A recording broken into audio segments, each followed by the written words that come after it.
Hi, it's Melissa with Wilhoit Training. Thanks for joining me to take a look at Wilhoit self-certifications, Run Trial Certification.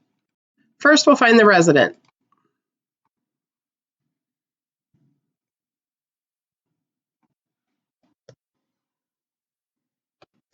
We'll click View next to their name to open their At a Glance page.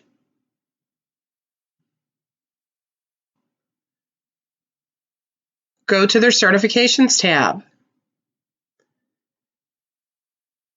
and click Certify in the middle of the screen where there's a blue button that says Certify. This will launch the certification wizard, which will take you through the steps of creating a trial certification. The certification type should be annual, and the effective date should be the annual recertification date. Depending on your state, the date will be based on the annual move-in date or the first of the move-in month.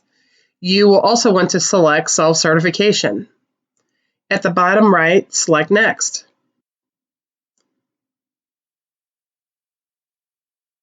Now we will be reviewing the household members, income, assets, and rental assistance to be sure that certification is reporting these items correctly. If any incorrect information or financial items are listed, you will need to go back and correct them before moving forward. Any changes will need to be made before the trial tick is created. If you do need to change something, you will need to recreate or edit the tick. Click Next.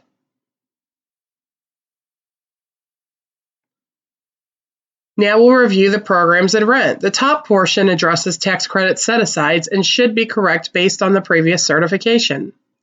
However, if you need to make a change, you will click on the triangle to change your selections.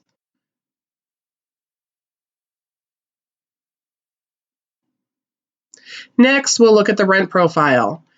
The rent profile describes the scheduled billing and tax credit rent calculations. The only thing you need to enter is the tenant rent. In some cases, you might need to select a different utility allowance.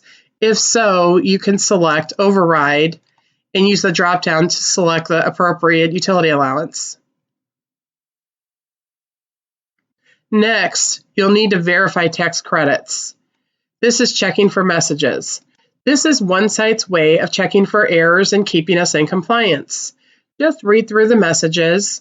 If you have a yellow sign, like an expired verification letter, it's not a showstopper. You can just move on. You may get more critical messages, which will not allow you to move on. If that happens, read the messages to work through the problems.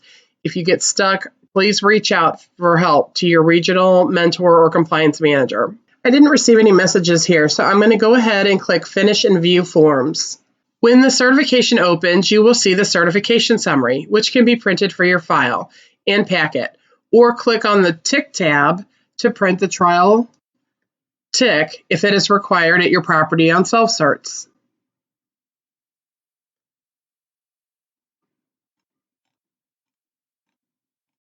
Go ahead and select Cancel. This will leave your certification in the trial status. Well, that's it for running trial certifications. In the next tutorial, we'll look at generating and completing lease renewals. Thanks for listening.